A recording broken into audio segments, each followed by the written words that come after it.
What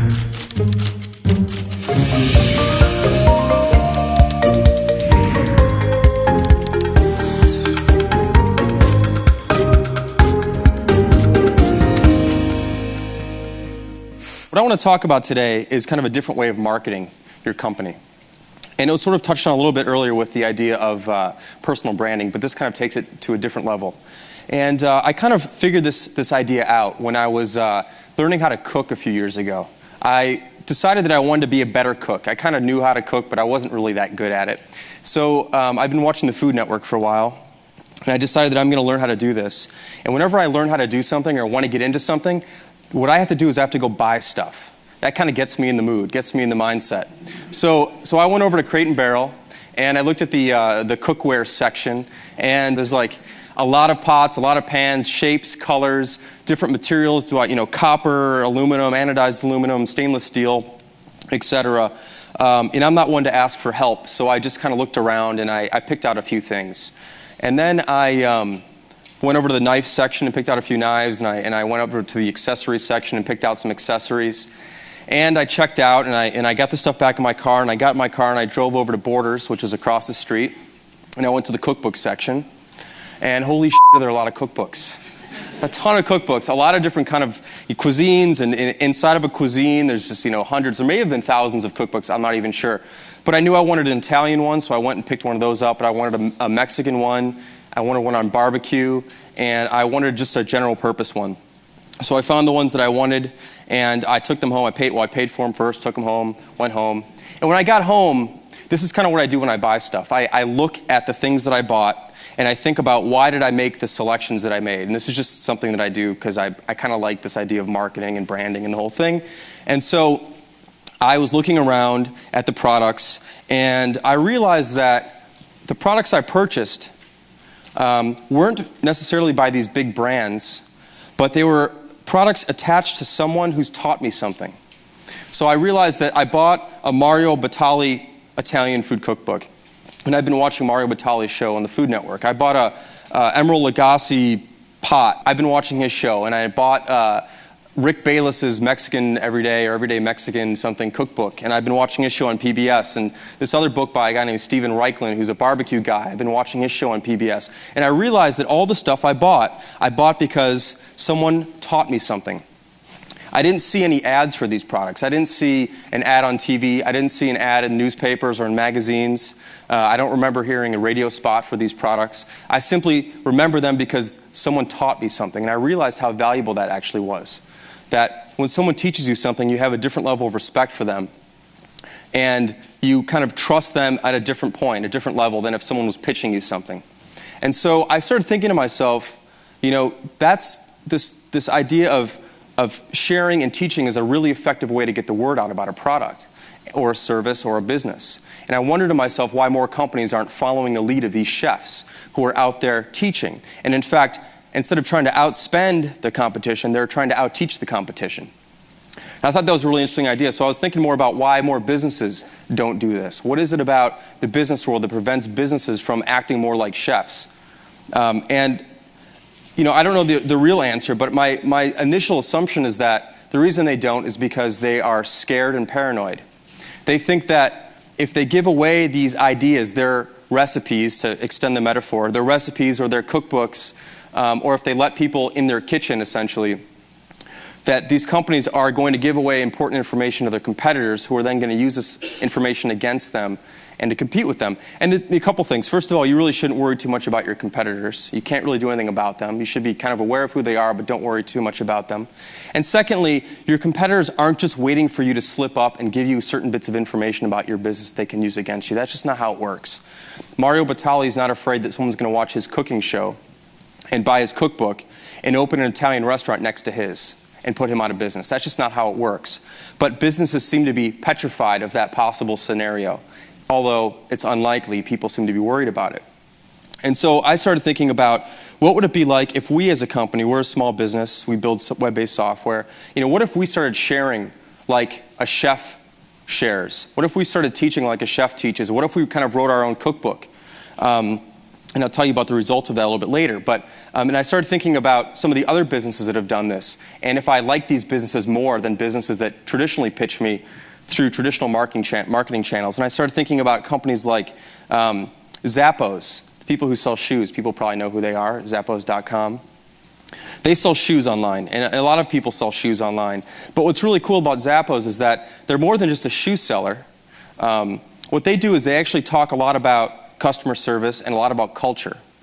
And in fact, they care so much about their culture that they write a book every year about their culture. And the people who write the book about their culture at Zappos are the employees. So Zappos management encourages their employees to write a book about what it's like to work at Zappos.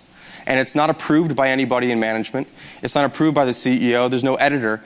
People are simply allowed to write what they think about what it's like to work at Zappos.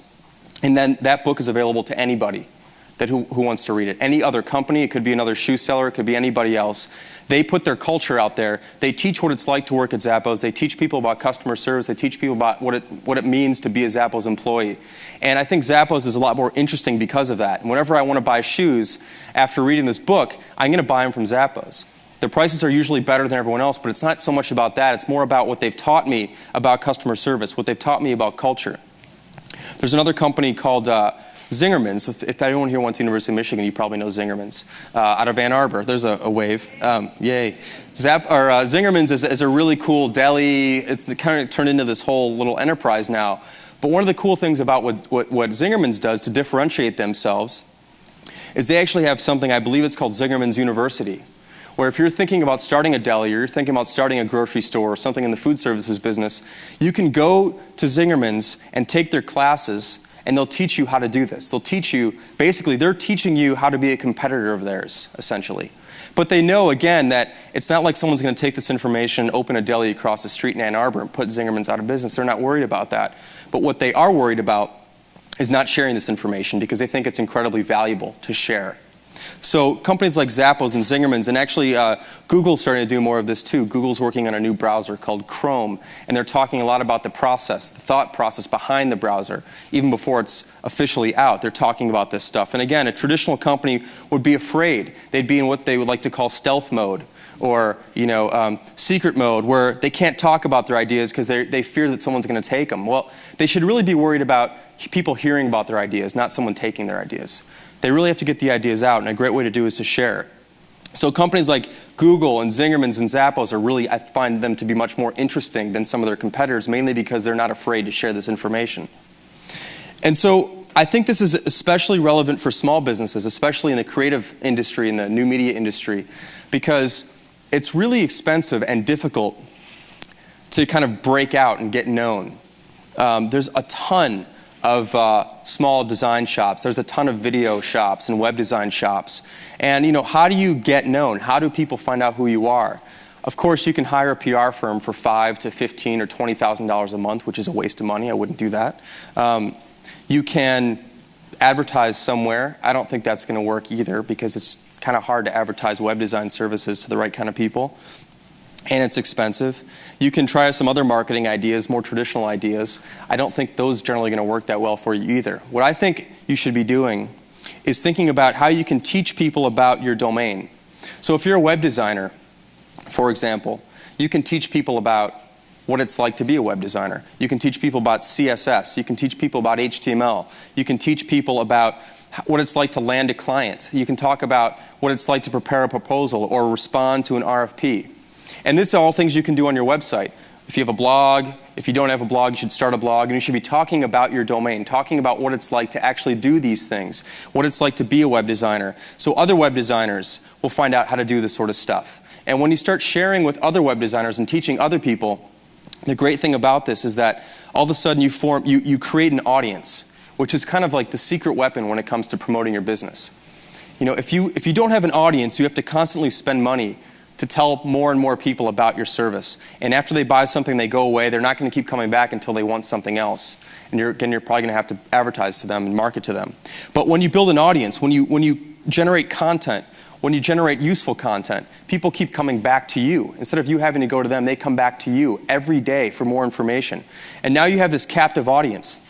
And now you can actually come up with new things to sell this audience. But you don't always have to sell to them. You can just share to them and teach to them.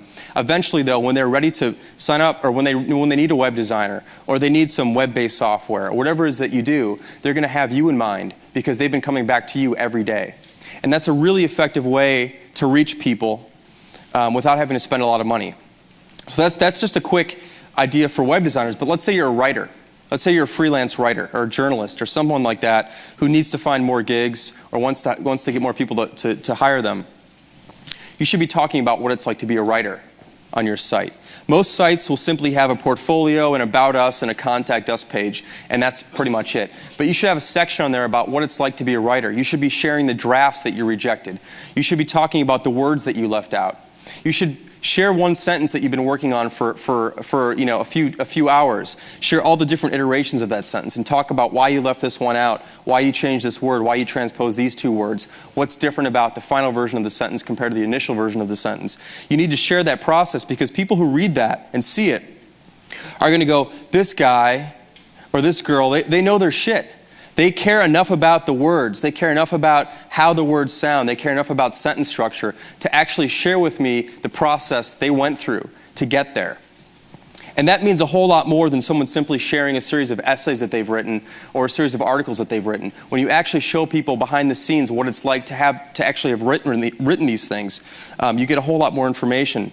And you begin to build this audience. If you're a photographer, you should be talking about lenses. You should be talking about lighting. You should be talking about how many shots you have to take before you find the right one. You should be talking about patience. You should be talking about all these things, all these little tricks of the trade, and giving away as much information as you can about your craft. It's a great way to get the word out. So one of the things that we've done, just to kind of bring this in perspective here and sort of add some context, so during the introduction, you heard that we build web-based software and we keep our products simple and things like that. I want to talk about some of the things that we've done to get the word out. Over the past 5 years or so, we've had now currently over 2.5 million people sign up to use our products. And we don't have a PR firm. We don't spend money on advertising. We don't do any traditional marketing. All we've been doing is sharing. All we've been doing is teaching.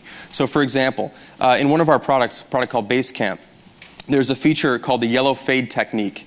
Or actually, that's what it's called. But the feature is when you add a message or you add a to-do item, it flashes yellow for a second and then fades away. So you kind of notice what just happened. And it's a small little tiny thing, but we thought it was really effective. We thought it was really interesting. And so instead of keeping that idea to ourselves and just having it in our product, we decided to write about it and document it and talk about how we came up with the idea, why it's effective, and how we did it so you could do it too in your own product. And that single blog post has been read now over 800,000 times in the past 5 years. 800,000 different times people have opened that. There may be a few people who have opened it more than once, but 800,000 times that blog post has been read or viewed, I should say. And in that blog post, there's a lesson, which is how to do this feature. There's some thought behind the feature, and there's a mention of our product. So now all of a sudden we have 800,000 people who've seen this article, which has some educational value to it, but also has the name of our product in it and the name of our company in it. And that has traveled around the web. There's over 7,000 other blog posts now that reference that one article that took me 15 minutes to put together. You can't buy that kind of advertising. You simply cannot. Well, maybe you can if you have like hundreds of millions of dollars. But for the people who don't, which is all of us here probably, you can't buy that kind of advertising. We also did something where we wrote about how we do mock-ups. So when we design an interface for a product, we generally sketch it first. And I talked about how I actually sketch an interface. And this would normally be a really boring point that no one would care about. But surprisingly, people do care about it when you give them interesting details. For example, I talked about how I don't use ballpoint pens. I use thick markers when I sketch something. And I explain this because when you use ballpoint pen, the resolution is so fine that you can actually worry about details that don't matter right now. In the sketching phase, you shouldn't be worrying about that level of detail. So I use a big thick marker. It prevents me from worrying about details. I can just worry about shapes and general placement of items on a screen. And that blog post, I put that out about a year and a half ago. It's been seen over 400,000 times now. And people have linked that up all over the place. If I was just writing a blog post about our products, they wouldn't have been, some people would read them, but it would kind of die there because it's clearly an advertisement. It's clearly a marketing campaign. But if I talk about the techniques we used, the ideas we used, some of the things that we do to get our stuff done, that has a serious amount of travel and makes it out across the web in a variety of different places. And what you end up doing is you end up attracting like-minded people. You end up attracting potential customers. You may not even know they're customers, but they're going to be customers down the road. And again, they trust you more and they're paying attention to you more. They subscribe to your blog because you gave them something of value that wasn't a pure pitch. So my general suggestion is that whatever it is that you're doing, think about how you do it. Think about the domain. Think about the techniques that you use. And go back to your office today or tomorrow, whenever you get back to work. And instead of picking up where you left off, write something down about what you do. Share a process. Share something that makes sense to you. And educate the people who come to your site. And even if you don't have people coming to your site, start a blog today. And eventually, down the road, it may take a while, but you're going to start to build an audience. And when you start to build an audience, you have a captive audience who you can sell stuff to. And these people really intimately know what you have to say and what you're selling.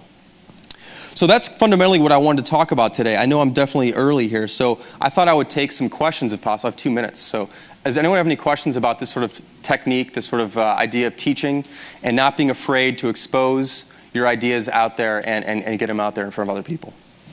I can barely see, so does anyone have any questions about this stuff? Yes? For a startup company that doesn't have an audience yet, are you saying that just making a really interesting topic that people would really like and putting it on a bunch of different sites is pretty much the way to get a lot of people circulating that information, or are there more steps involved to actually drive initial traffic to a global spread? So the question is, if you're new and you don't have an audience, how do you get the word out about the stuff that you want to share, right? And ultimately what you have to do is it's going to take time. And you shouldn't be in a hurry either. I think there's way too much attention on urgency these days. I think it's totally good just to start a blog and start posting this stuff. Find other blogs that might be similar, find other people that might be similar, and let them know that you posted that thing. Link out to them. A great way to build traffic is to give away traffic. Is to link out to other people. They're going to link you back up later. So that's a really great way to get started. But it's not going to happen overnight. You're not going to build a huge audience overnight, but you're going to slowly build an audience. And the more you publish and the more you share, the bigger your audience is going to end up being. Yes? I'm gathering from what you're saying that this does away with the old notion of copyright? No. So the question was, does this do away with the old notion of copyright? In what way, actually? What do you mean? Well, a great idea that you want to copyright because it's yours and you want to own it. You can't really copyright ideas. You can copyright, the ultimate execution of that idea. For example, if you talk about, if you design something that's unique, you can copyright that or trademark that, or things like that. But you can't copyright an idea. So you're better off sharing it. And the truth is, these days, anyone can find out about anything. Anyone can figure out how to do anything. So you might as well be the one to share that information. So if you have a technique that you came up with that is incredibly unique, and you think that no one's going to know how they did it or how you did it, someone is going to find out how you did it, and someone's going to write about it, so it might as well be you. We'll take one more, I think, and then we're probably out of time. So Jason, is this the process that you use when you fire your clients and move to an application business? Is this the process we use when we got rid of clients and moved to the application business? It definitely helped us get the word out about the products because, if you just purely pitch products at people, they're going to know it's an advertisement. They're not going to pay attention. But if we can talk about how we develop the products, the ideas behind the products, the thought process that we went into,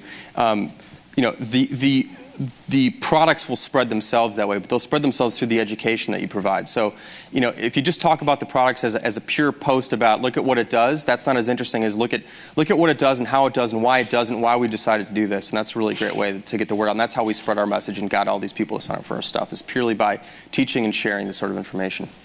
So I think I'm out of time. Thanks so much for your attention, and I hope it was useful.